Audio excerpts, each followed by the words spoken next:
As promised, I'm going to share with you all the fragrances that I smelled while I was in Atlanta, Georgia. And yes, there is a lot of new in here. Boy, do I have some thoughts. Yeah, let's get on into it. Welcome back to the channel, everyone. Lisa Maria here. Yes, let's get into these 15 fragrances you all that I smelled while I was in Atlanta, Georgia. And yeah, lipstick of the day today, everyone.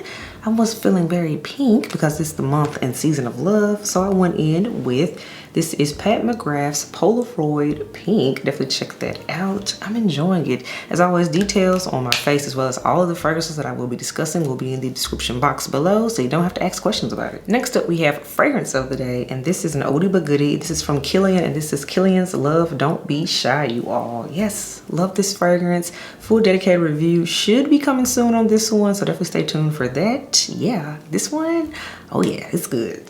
So all right, now let's get into these 15 fragrances I smelled while I was in Atlanta, Georgia. Keep in mind, this trip was very quick. I already showed you all the fragrances that I wore while I was there. If you haven't already watched that video, I'll link it up top at some point in this video for you to check out. But yes, some of these have been hype fragrances and some of these are new additions. So yeah, let's get into it. So first up, while I was in Neiman Marcus, I decided to go by the Niche counter, and you all, I finally smelled Neff's. You all, yes, Neff's. I keep hearing that Neff's is like the one. It's amazing. It's like a beast mode scent, and let me tell you something. Neff's was straight up beast mode. There is oud in it, and in my opinion, it is a good scent, but it leaned more masculine to me. It was very loud. This was without even spraying it like all over, but just spraying it on a test strip. I was like, whoa. I'm not quite sure I could handle Neff's, and keep in mind, it was January and it was cold, and I'm talking 30 degrees, so yeah. Neff's, I get the hype, but am I gonna wear it? Do I need a bottle of Neff's? No, I don't. But I understand the hype on it. I get it. The power is there. I get it. Then you all, I decided to go over to the Ex Nihilo counter. Ex Nihilo counter. Yes, that's how you say that. I've heard wonderful things about this house, and I finally had some time to walk around and smell some things, and I had my eye on two in particular. But you all, I gotta say, in all, this house didn't really move me per se. I did like the Explicit fragrance. Now that one was a like. I was like, okay, she's cute. Then I also smelled Fleur Narcotique because people hyped that one up so much. And I was just like, why is this hype?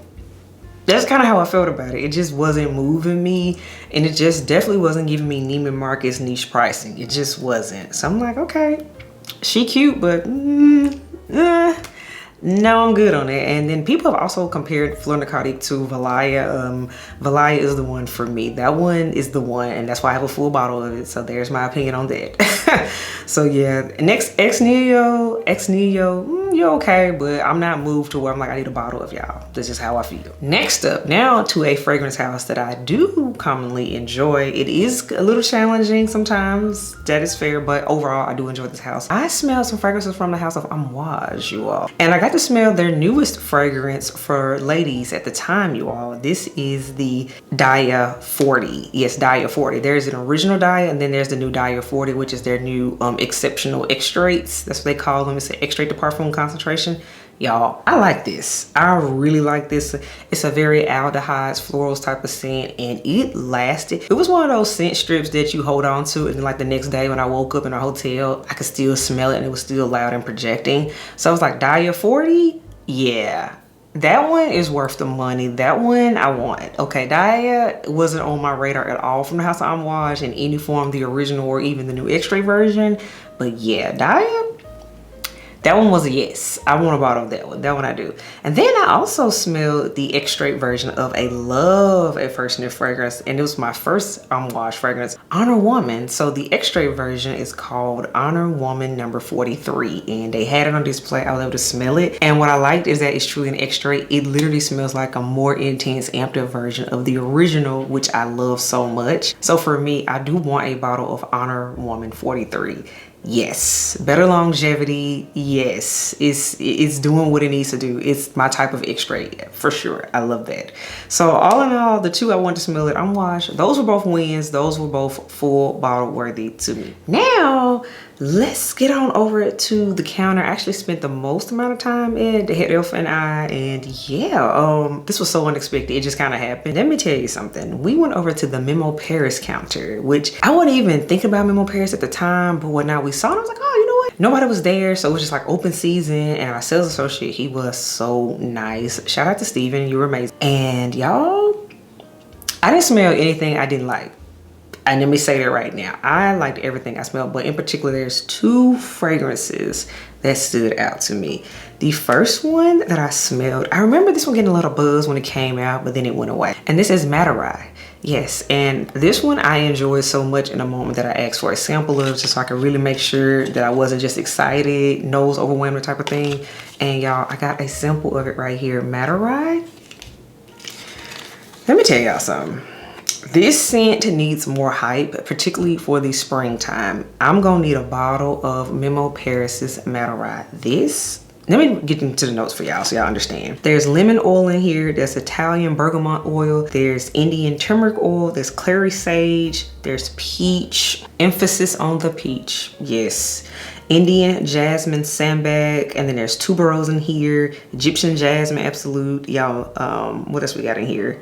We got some sandalwood, Akigalia wood, ambro fix, and suede accord. Y'all, this is amazing. This is the adult peach fragrance I think we've all been searching for. That if you didn't like bitter peach, you felt that was too boozy or too earthy, you wanted something that was more on the more so like white peach, but you still wanted to smell like an elevated perfume, and you didn't want a peach that smelled like body spray, this is the peach for you. I gotta admit now, the turmeric in here does project, so, but it does die down. But the dry down of this fragrance, and I gotta say this about Memo Paris fragrances, the openings can do a lot, but the dry downs are where the magic happens in their fragrances. And in my opinion, the Matarai fragrance, the peach, this is the peach I have been looking for. Yes, so I'm gonna need a bottle of Matarai. I'm gonna tell y'all that right now. This one, you're gonna see it on my wish list for spring 2024. I'm gonna need a bottle of this because yes, and that is Memo Paris's Matarai. Now also another fragrance that also wowed me while at the Memo Paris counter, you all. Now this one did get some buzz. I do remember it, and I never got around to smelling it, but I finally smelled it, y'all. The magic is in the dry down for this one. This is Sherwood. Smelled Sherwood. Now to look at the write-up of Sherwood in the notes, I'm like, okay, Sherwood forest, whatnot. I'm like, I don't know, woody, earthy. No, it's like a fragrance that literally took me on a journey, which all of Memo Paris's fragrances do that. But y'all, it's the sandalwood in this scent that is just unlike any other sandalwood. And when I say this fragrance and that scent card lived rent-free in my head the rest of the trip, it was just wow. So that's another one that was like a yes for me. Memo Paris's Sherwood. I see why this one got a lot of hype and got a lot of buzz. It was worth it. That's a win. So now let's head on over to Sephora, because we had a lot of newness in Sephora while I was there too. So let's get into that. I did smell the newest Maison Margiela fragrance, the replica from the garden scent. Y'all, I gotta admit, they didn't lie to us. They said it was gonna smell like a garden, and guess what? It did, because literally it smells like the green, earthy garden. I feel like I'm out there digging in dirt. Do I want to actually smell like that? No, I don't. It made me feel like I smell like outside. And if you Southern, you know what I mean by that. Yeah, that's not a compliment. So yeah, replicas from the garden, their newest fragrance, it's a no. So the next fragrance I smelled was the Killian Smoking Hot. I finally got around to smelling this one, and y'all, Killian Smoking Hot just takes me back to my younger days when I was in my 20s. I was single, I was clubbing, and people would order hookah in the section. Flavored hookah, particularly grape flavored hookah, is what this smells like. It takes me back to that place in life. It was a fun time, but I'm glad that season of my life is past. I don't want to go back there, okay? We are enjoying this married life, this newlywed life. Yeah, so Killian Smoking Hot is a no for me. It just smells like the club and hookah to me, and no. So next up, also newness, I smelled the new Daisy Pop fragrance. And y'all, believe it or not, I actually like Daisy Pop. She cute. She was like creamy. I think there's like a pistachio note in it, and I could smell it. So it worked for me. I like the new Daisy Pop, and the bottle is just adorable too. It's super cute. On that note, I also smelled the new Daisy Pop Oh So Fresh. Yeah, it smelled too fresh, smelled like outside fresh. So that one was a no for me.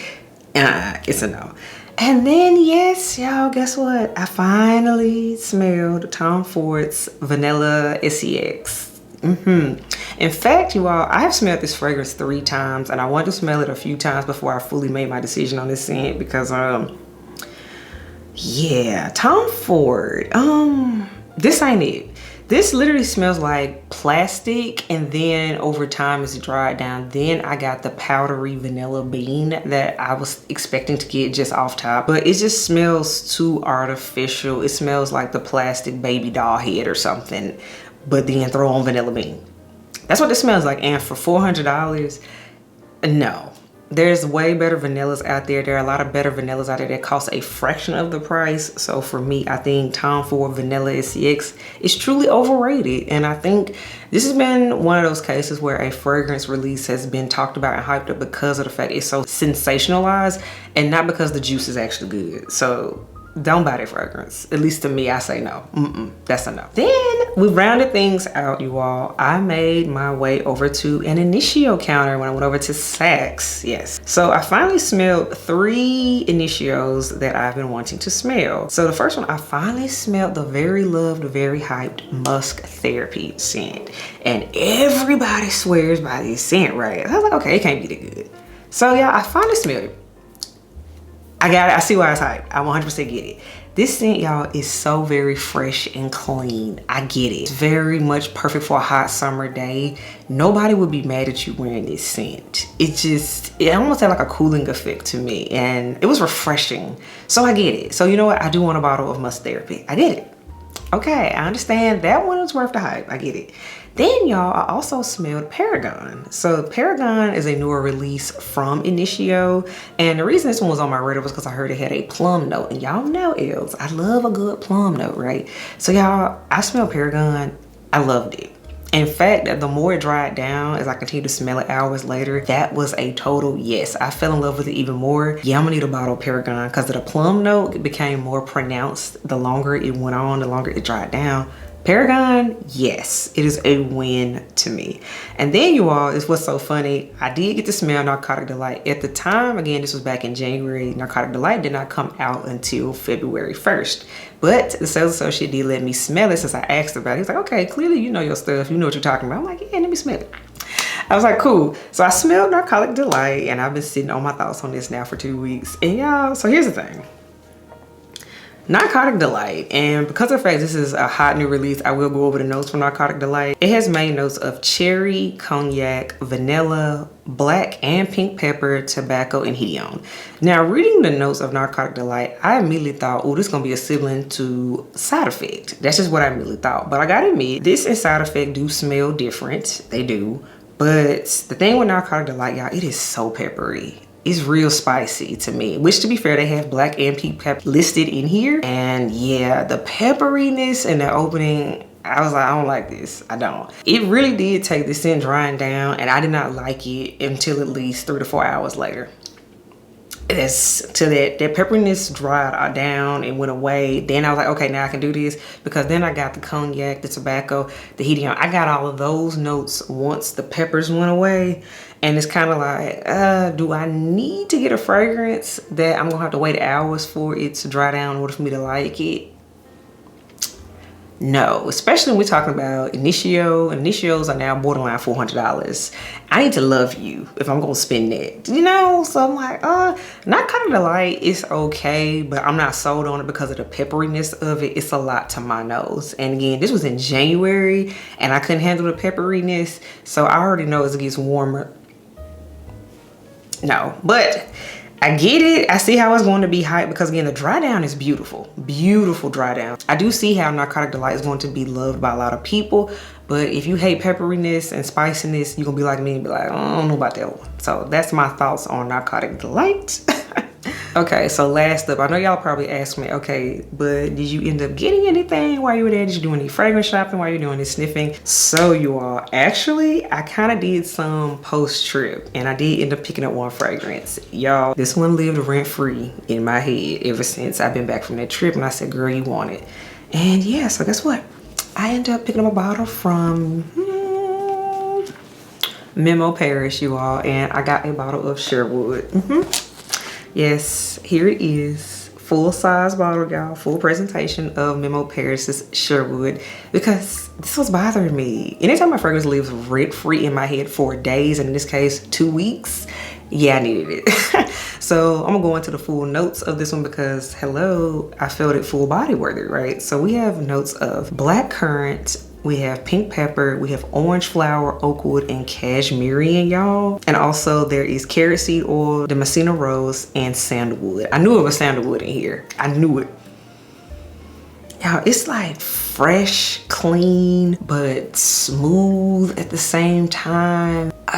This one just really takes me on a journey. Again, I just literally got it. So we're gonna talk about this one later on once I wear it some more and get into the full breakdown of the scent. But this took me on a ride, and it's a ride I'm willing to go on. So yes, this was the scent that happened post trip because I kept thinking about it. So Memo Paris's Sherwood is essentially the souvenir of the Atlanta trip.